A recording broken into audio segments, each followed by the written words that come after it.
Morning, Peter.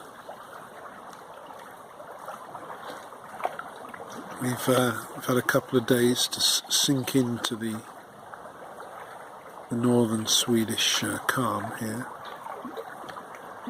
and we thought we'd turn it on, say hello in a bit of a calmer state than perhaps we were as we sat covered in flies reading the old Burroughs text, which we have now swapped for the Kafka. I don't know if it's a comfort, but once we finish that text, Peter, well, it's rather frightening how he pieces together what you've been up to and how it's recently,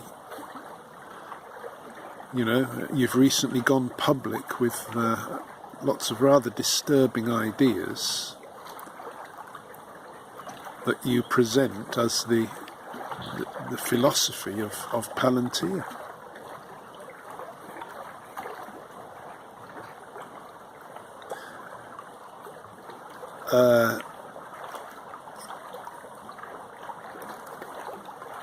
The way it's put together in the text, you are basically presented as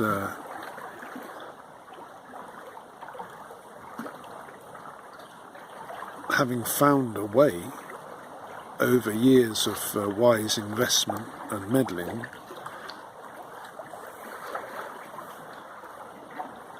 to create a kind of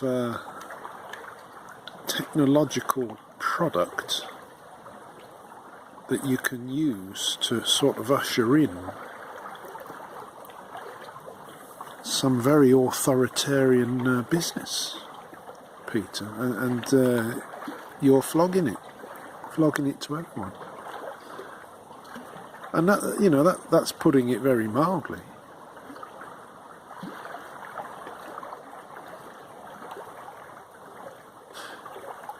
And that,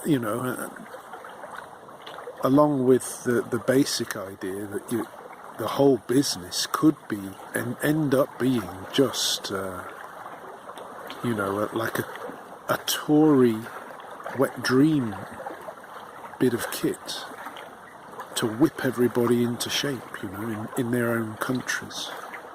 It could just be that. But because of the old NRX element, there's a lot of distraction and bizarreness around the whole business. But could it just be the Tory machine that you're selling?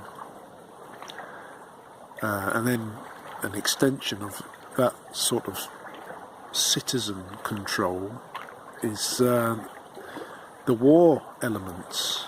You've got a lot of war products on offer. Anyway, the whole lot of it together, Peter, it really does raise a question for us. So serious were the allegations put down there by old Burroughs. The most serious.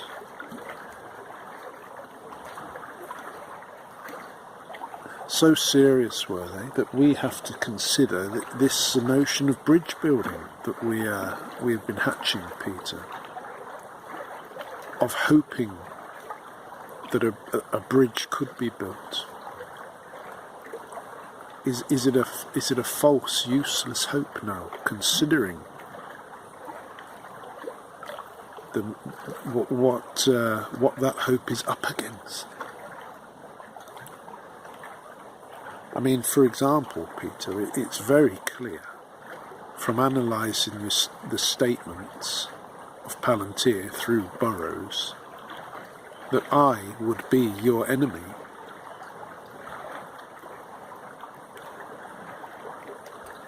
I'm your enemy because I have got a few thoughts of opposition to the things you do, for one. I'm your enemy because I'm a sort of member of the cathedral, which is kind of almost everyone except working class men in your imagination. But even then, everybody's in the cathedral. It's actually what the world is. That's what we've created, and I know that then you say exactly, but I'm not falling for that.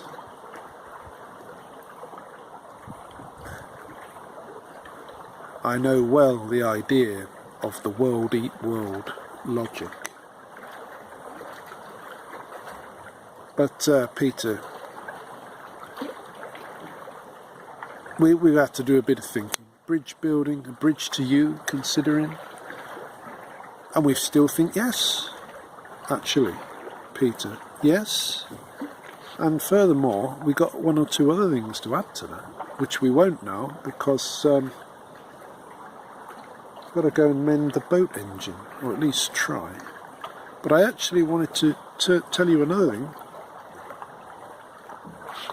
regarding what we're up to, because we're not painting, we're sat by the lake. Let me show you. We're sat right by it, Peter. Yesterday there was an enormous storm, which we got a lot out of, actually. We filmed a lot, took a lot of photographs, because we are here. The work we're doing here is to prepare for Online Week, and I think this storm has given us some ideas. I'll show you what I mean. I managed to film a lot of scenes from inside the boathouse. Now here's one, look. Can you see it? You probably can't see it. It's raindrops falling from the gutter in front of the storm, which I've put in slow motion. You know, slow motion, it's just the best effect. You don't need anything else. And I've got a few of these videos that when you put it in slow motion, the sound of the raindrops sounds bizarrely like it sounds like a movie rendering of digitization or something. It sounds sort of computery. Maybe like the old ZX Spectrum loading Jet Set Willy. But nevertheless, we're here now putting that together. We're going to play possibly a little bit of music over it and release it for our Online Week, which will be in a few days. And during that Online Week, we shall also release our new banner for the Institute of Bridge Building, which we are going to continue with. We've put together a lovely slow GIF, so we can put that out there. We've got a few GIFs to throw out to the good guys on the internet.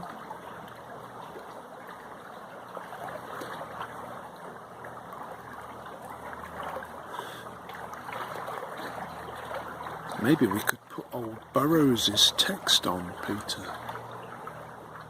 It is a draft. We'll see. I was going to talk to you again about Gil Duran. He keeps popping up since I'm a member. I'm even giving him a few kroner, you know, Peter, to take the fight to you. Which, you know, maybe that slides me into the category of mega enemy of Palantir and yourself. I don't know, but Gil Duran's a brave fellow. I mean, so's everyone. I mean, old Burroughs is a brave fellow, but in a way, Gil Duran's he's not so obviously in the cathedral.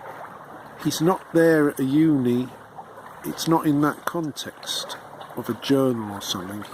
He's more really putting himself out there and promoting, pushing himself in to the info sphere,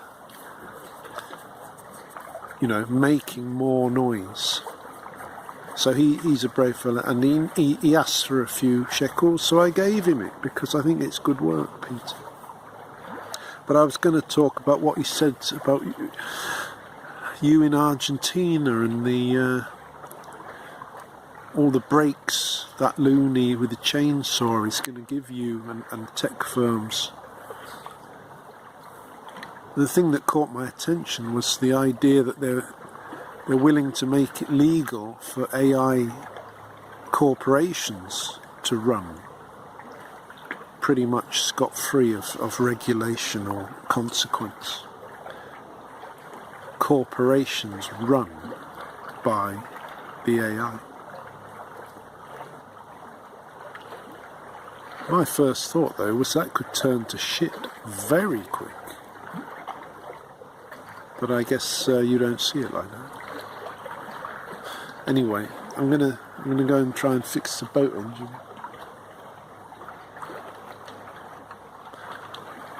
I've got zero mechanical knowledge, however, so I don't have much hope. But you never know. Something might be obvious. Anyway, I'll turn it on a bit later. Once I have got the boat engine fixed, hopefully, it means we can take the boat into the town, get some more petrol to put in our generator to charge up the batteries so I can load my computer and get on with the actual business of Online Week, which I'd quite like to show you. But that's for later on, with a bit of luck. Right, Peter, you join us in the boathouse with the swallows, and we've been hard at it. We've been charging, we've been generating, we've been fighting for the cables with the children, but we have managed to get our Online Week exhibition done. Here it is.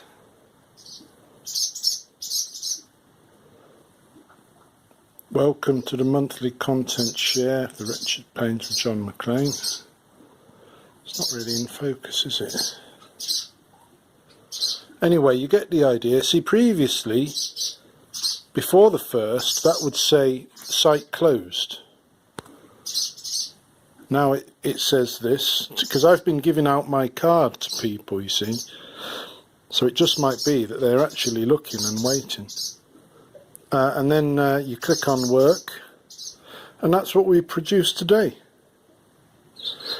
Each thing is a little work. We've put Old Burrows' text on here with a little video where we announced it.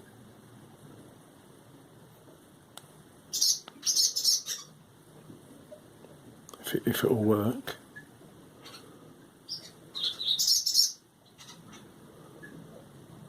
It's hard to operate through the phone. Anyway, that's the PDF to Old Burrows' text. We've got a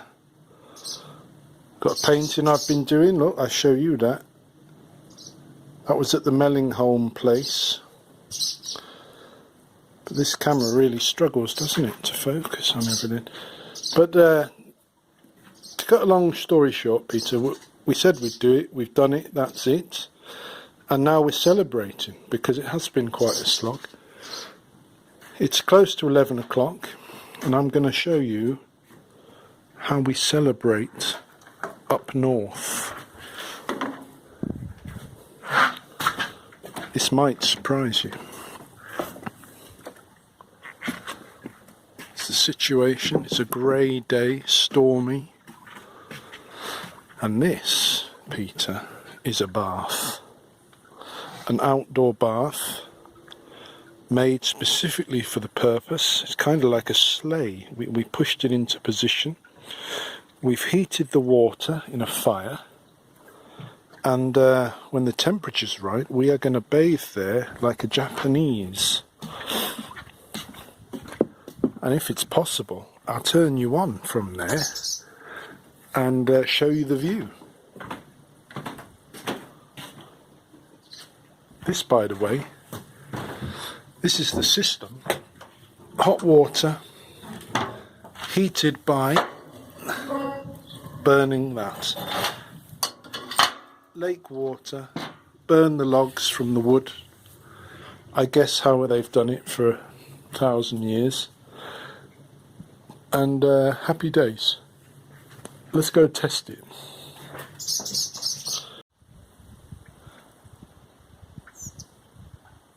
Right, Peter. Take your earpiece out.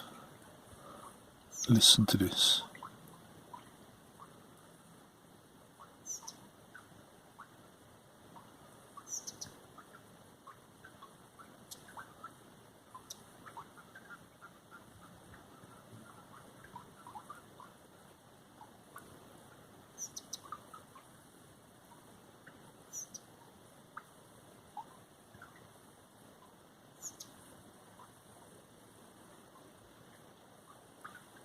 Isn't that incredible?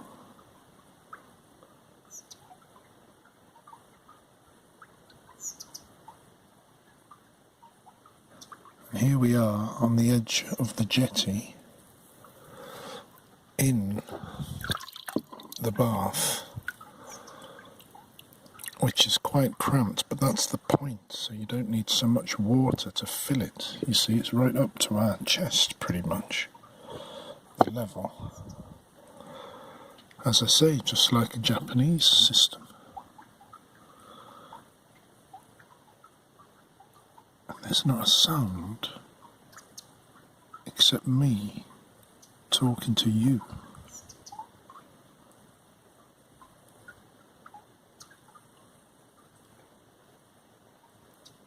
Which of course we have been doing a lot.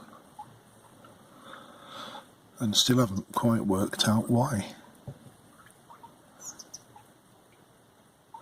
But as you saw earlier on, and in the previous message, you're in a bit of a state about this paper old Burroughs has sent, which is kind of the icing on the cake of the reasons we felt drawn to you. And I guess you could say, Peter, to use a bit of a sporting metaphor, the fact is you're living in our head rent-free and have been for years. Something that you could extend in the idea of a psychological war that's been waged.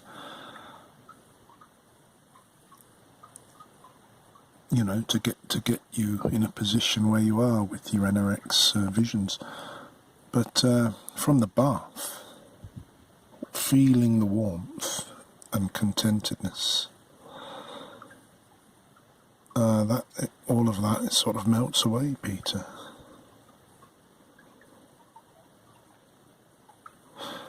And while there's an awful lot to digest about what old Burroughs has been saying, and not just him, all the other journalists and investigators who keep an eye on you and the movement you funded.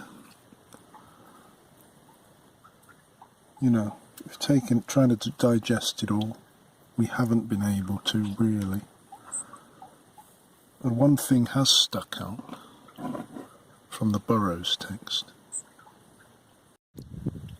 And that is, Peter, that we really don't feel like your enemy. We never even thought in those terms until we've discovered, we've learned that friends and enemies are such a big part of your own thinking. And furthermore, I would be considered your enemy You can see my Scottish tan there, look. It's coming on. Yeah, so you've got me down as your enemy. And I guess one of the things I want to do with these messages is to just sort of show you that I'm not really at all.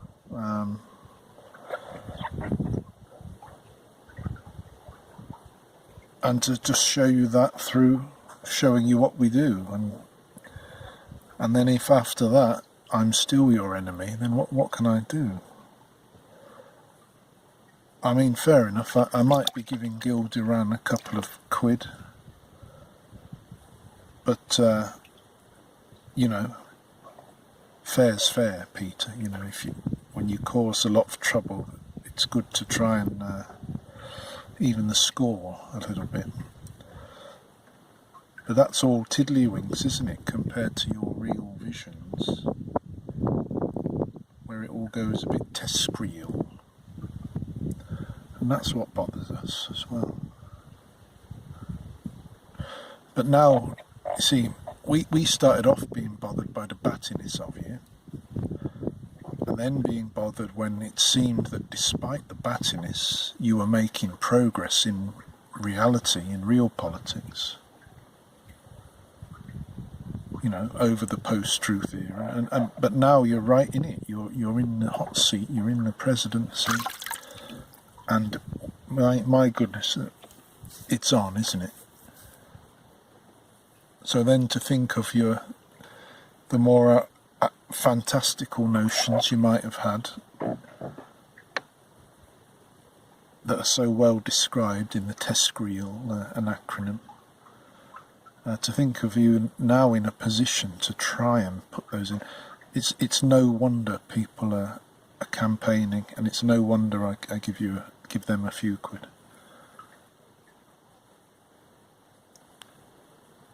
But another way to approach it, because that doesn't do for us, because I guess we try to find a non-confrontational way, Peter, of explaining ourselves. Looks like we might see a storm over there. Hold on. Wouldn't that be good if we saw a lightning show?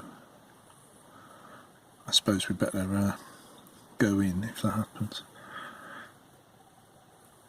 I presume it's not in your power to send a bolt of lightning towards us. Oh, look at those birds there. Can you make them out just above the surface?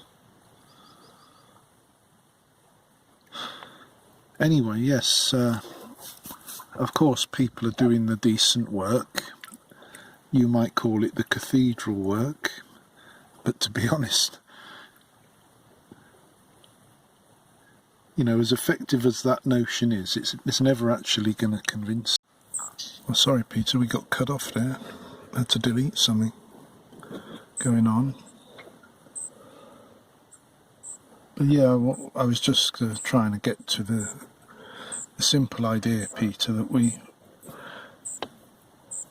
try and... Is there a way to show you that maybe you've got it wrong, and everyone that's been to university isn't your enemy? Everyone that works in the newspaper isn't your enemy, you know?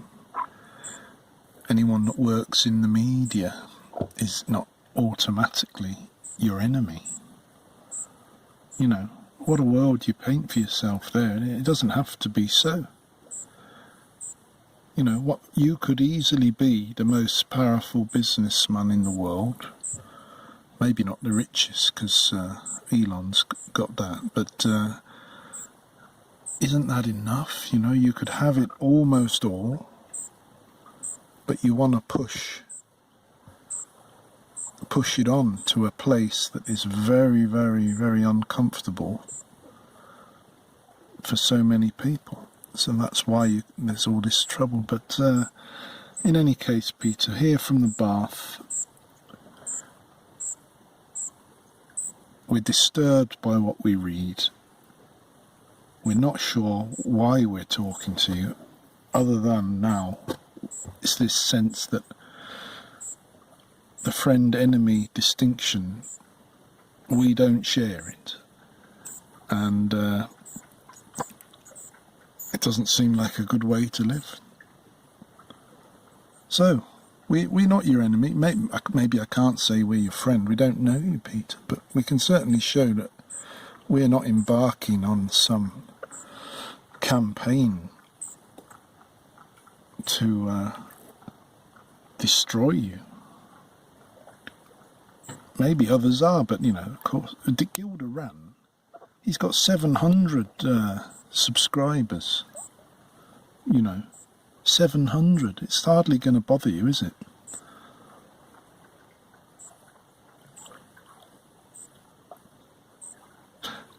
Anyway, Peter, we've still got a few days here. We're going to soak up this scenery. We're going to revel in our online week success, and we're going to turn it on tomorrow with perhaps a couple more ideas.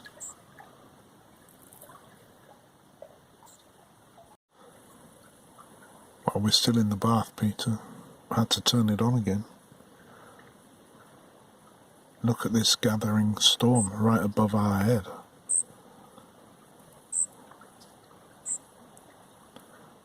You sure that's not you?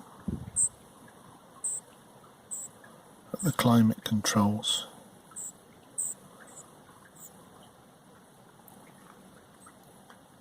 We have heard some distant thunder as well. But it's so spectacular that we've had to just sit in here and watch this this sort of storm system emerge right in front of our eyes. It's extraordinary.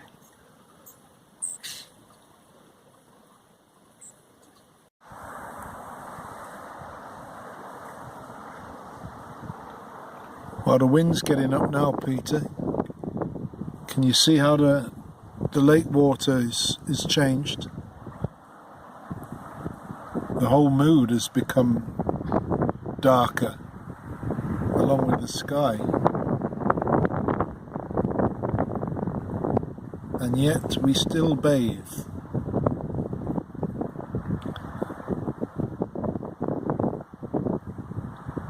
We've had a real treat.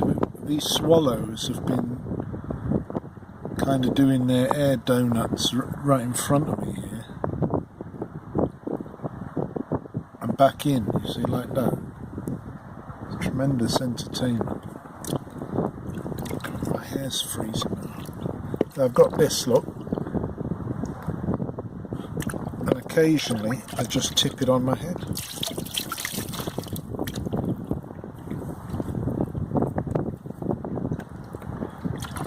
Wow. Actual waves now, Peter.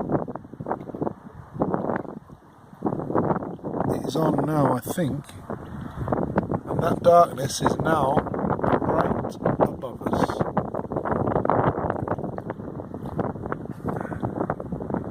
So it looks like we're going to stay here a bit longer. Might have to send you another message tomorrow. This one's going to take up our attention, I think, and our battery.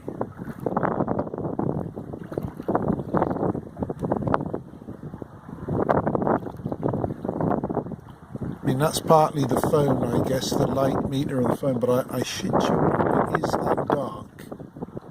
Pretty much.